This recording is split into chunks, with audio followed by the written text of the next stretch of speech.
Hey everyone, Steve Grogan here, founder of Geek, Wing Chun. Today's video is another in the Focus series.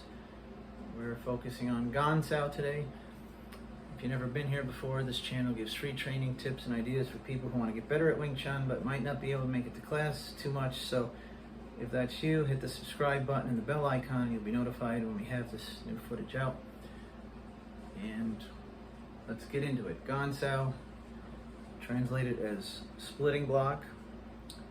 It's used against, it can be used against attacks to the ribs, or if it's on, well, the ribs are out here obviously, or to the gut. Couple things. It's important when you do Gan Sao to not, I've seen people do like overly cranked, I can't even really do it.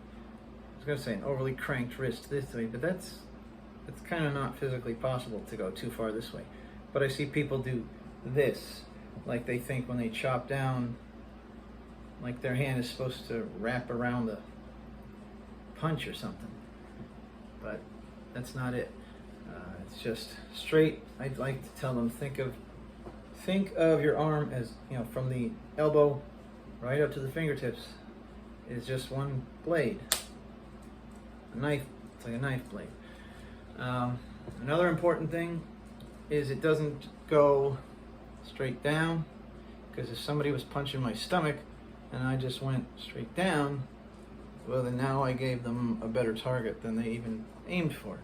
So it is not just down, but down and forward. Down and forward, because this is also in keeping with the immovable elbow theory, right? And they say, some people say, yeah, it can be used against body hooks and uppercuts. I agree with the body hook part, because you kind of, I mean, it's weird. It feels like when people hook to the head, they can get away with a tight hook like that, or there's not a lot of space. But it seems like for a body hook, let me show you from this side, it's like it has to come around like that. I've never seen anyone throw a body hook like this tight. I mean, I guess you could if you were in a clinch and you were the guy on the bottom side of the clinch. But I'm talking about from when they throw a body hook from out here. You've got Gan on the inside, and then you're catching them on that sensitive part right there.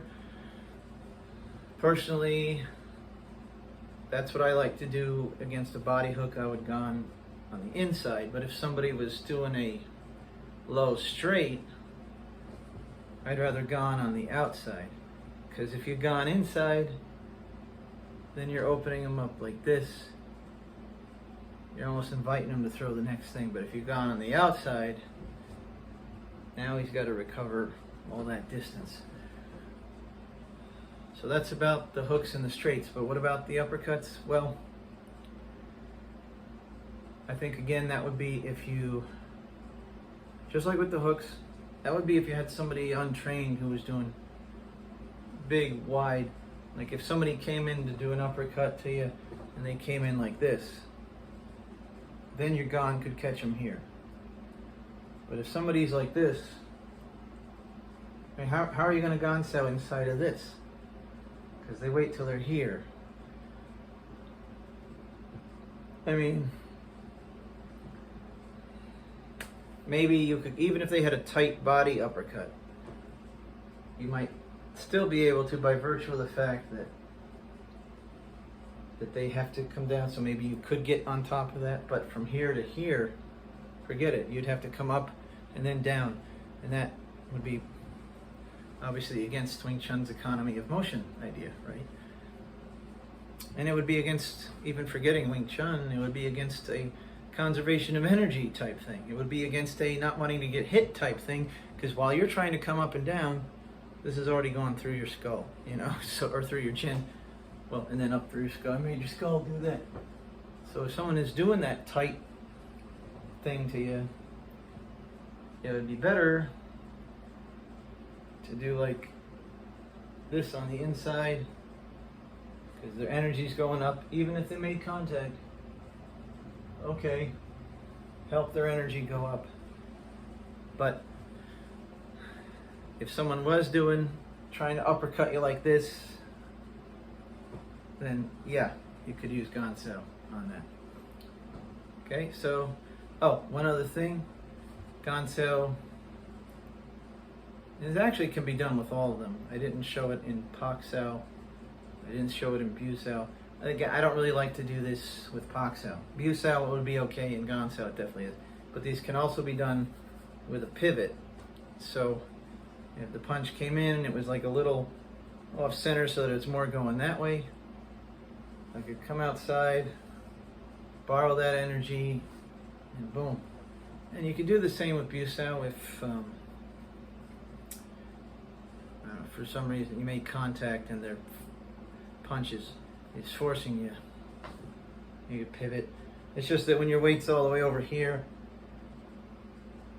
you're kind of at a disadvantage in terms of mobility, so you'd have to quickly move your feet, or usually it's move your feet, lose your seat. This is move your feet or face to feet. Right, feet. What a great clever rhyme, huh? You can tell I've been doing creative writing since like 7 years old.